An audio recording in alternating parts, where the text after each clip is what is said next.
August 1867. While America was still healing its scars from the Civil War, seeking a new definition of freedom, on the other side of the world, a whaling ship was swallowed by a storm. One man washed ashore on the black sands of Edo. His name was Jack. おいおい、とんだ大物が打ち上がったもんだ。You alright? English? You speak English? Yeah, a little. How in a place like this? I used to work in the Yokohama Pleasure Quarters. Learned your tongue there, dealing with foreign sailors. Come if you want to live. There's always room at the bottom of hell.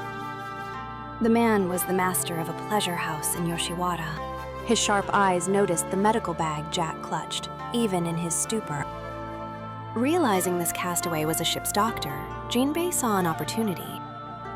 A man of medicine would be a valuable asset in this world of sickness and secrets. In 1867, the streets of Edo were plagued by samurai rebels who sought to destabilize the government by murdering foreigners to provoke diplomatic crises. To avoid their blades, the master bribed a familiar boatman to transport them by river. Upon reaching land, he hid Jack beneath a dirty straw mat in his car. Then, with a quiet bribe to the gatekeepers, they slipped through the great gate of Yoshiwara. Along the main street was the Harimise, a display system where courtesans sat behind wooden lattices, waiting for passers-by to appraise them. None were there by choice. Most were sold by impoverished rural parents as collateral for debts. Though the law promised freedom after 10 years of service, the inflated costs of their kimonos and food were constantly added to their tab. Full repayment was a myth. Leaving this place alive was a miracle. Welcome to our Ukiyo, the floating world. The best place to dream, but a hell of a place to wake up in. I had washed ashore in the most beautiful hell on earth. Jack had been a promising medical student, but his family's sudden bankruptcy forced him to suspend his studies. In a desperate bid to earn his tuition, he left school and boarded a whaling ship. And thus, he washed ashore on the sands of Edo. The master provided Jack with a hidden room. In exchange, Jack introduced hygiene protocols that were years ahead of their time in Japan. He taught them to wash wounds with soap, boil instruments for sterilization, and how to identify and turn away sick customers. As for escape, he advised patience. The streets were crawling with anti-foreigner joy rebels. He predicted a massive civil war would engulf Edo within months. His plan was to use that chaos to slip Jack onto a small boat, aiming for the American ships anchored in Yokohama. Overcome by hunger and curiosity, Jack quietly opened the door and stepped outside. There, sitting on the veranda, was a single Oiran. おや、ずいぶんと大きなネズミだこと。I... Blue eyes and hair like straw. You must be the demon the master picked up. Her name was Suiren. Like the master, she had once worked in the pleasure quarters of Yokohama, where she had learned the language of foreign sailors. Come here. If the guards find you, they'll cut you down. But I don't bite. Jack stepped forward timidly. Standing face to face in the moonlight, he was overwhelmed by the drifting scent of incense and the warmth of her living skin. She smelled of incense and tobacco. Her eyes, they weren't cold like I imagined. They were dark, deep, and carried a weight I couldn't understand. You look at me as if I'm the strange one. In this city, you are the only one who looks free. That night, the goddess fed the stray dog. And the dog fell in love with the moon.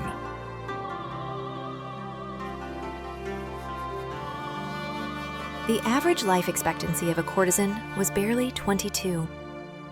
Most withered away from malnutrition and overwork long before earning their freedom at 27.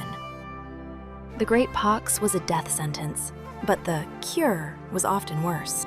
Inhaling mercury vapor caused teeth to fall out and bones to crumble, killing many by poisoning. Pregnancy was also met with poison. Drinking mercury or using toxic roots to force ending the pregnancy further hastened their early deaths. Unclaimed courtesans were wrapped in straw mats and dumped at Jokanji, the throwaway temple. Discarded like broken dolls, they had no graves and no prayers. As they said, life was suffering, death was Jokanji. I come from Echigo, the land of deep snow. In the winter, the house was dark with smoke, but there was a sound. Kararin, kuron. The sound of my mother weaving. Her hands were cracked red from the cold. But when she touched me, they were warmer than any fire. And my father, he was a cheerful man. Once, he secretly grilled a miso rice ball just for me. Rice was for paying taxes, not for eating. I want to see them again, just once, before I die. To return home, to be free, to live a normal life. It was the desperate, universal prayer of every courtesan. You can see them, Suiren. You don't have to wait for death. Listen to me. The master says the war is coming. Edo will be a battlefield. When the fighting starts, chaos will rule. The government won't have the time or money to chase one runaway courtesan. We can escape in the confusion. I will take you back to Echigo. Thank you, Jack, but I cannot. My debt, it is not yet paid.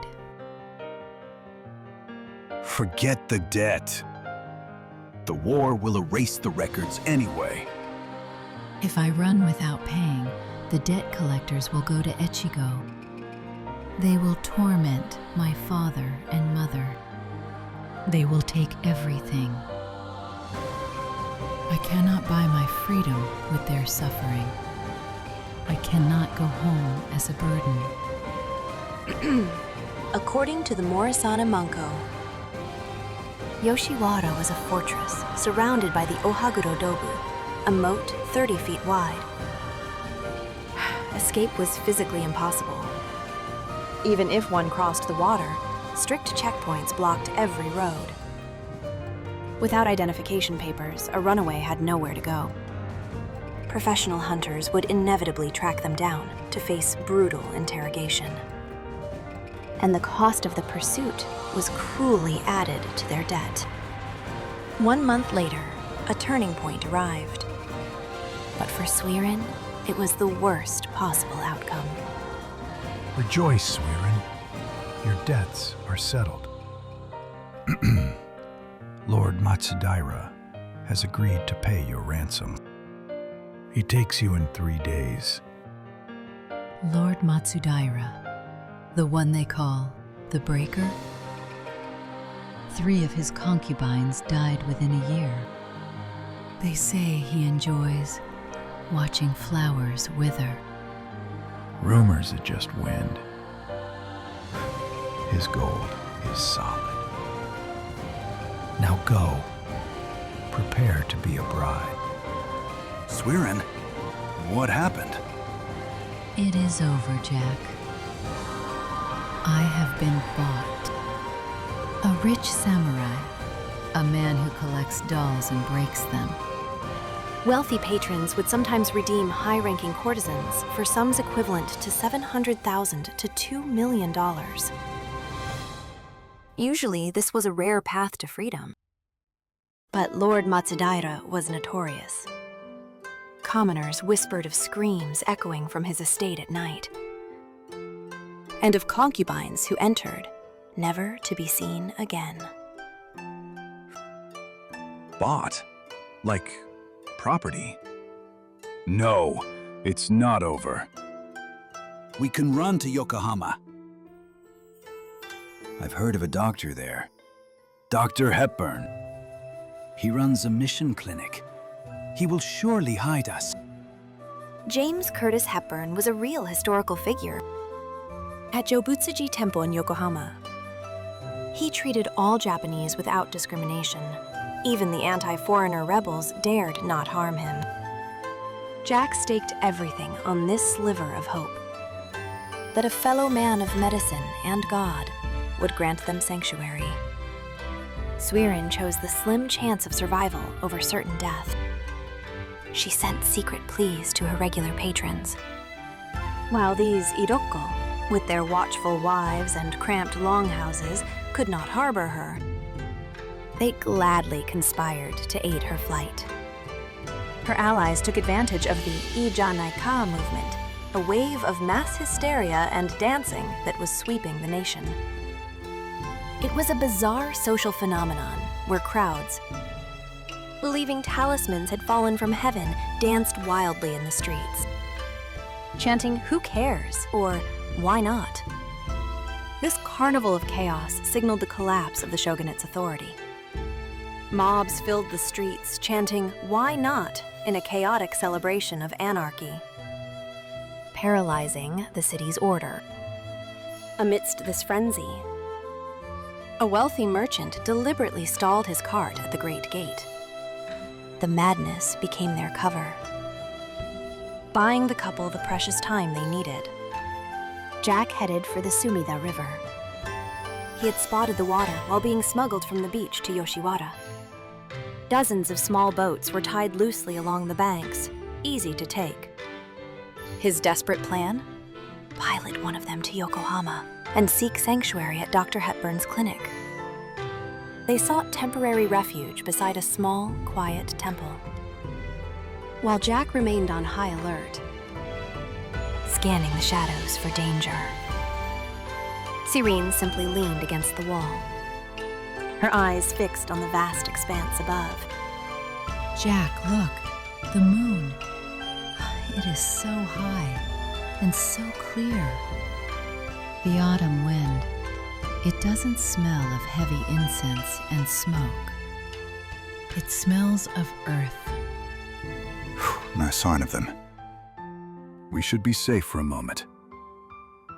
Suiren silenced his anxious words, not with a whisper, but by sealing his lips with her own. Hush, Jack. In that cage, I sold everything. My skin, my voice, my smiles. But this, I never sold this. Not my heart. Now, I am yours, and you are mine. At that moment, Jack spotted the glow of lanterns shining far in the distance. They're here. Ronin mercenaries. Can you run? As far as you take me. Jack and Suiren raced toward the river. Jack and Suiren reached the banks of the Sumida River, scrambling to board a small skiff. But before they could push off, they were surrounded by lower-ranking samurai in service of Lord Matsudaira, their blades already drawn. 逃げ場はねえぞ、神獣気取りの知れ者ども。松平様は女を連れ戻せとの仰せだ。その毛頭はここで切り捨て、野犬の餌にしてやれ。Stay behind me! Jack gripped a wooden oar, the only weapon he could find. His pistol lay at the bottom of the sea, lost forever with his ship and his past. Against skilled samurai armed with razor-sharp blades, it was a reckless, hopeless stand. Yet, with no other choice, he prepared to face steel with wood. A Ronin slashed at Jack. He managed to block the strike with the boat's oar, but a second blade immediately targeted his defenseless torso. Ah!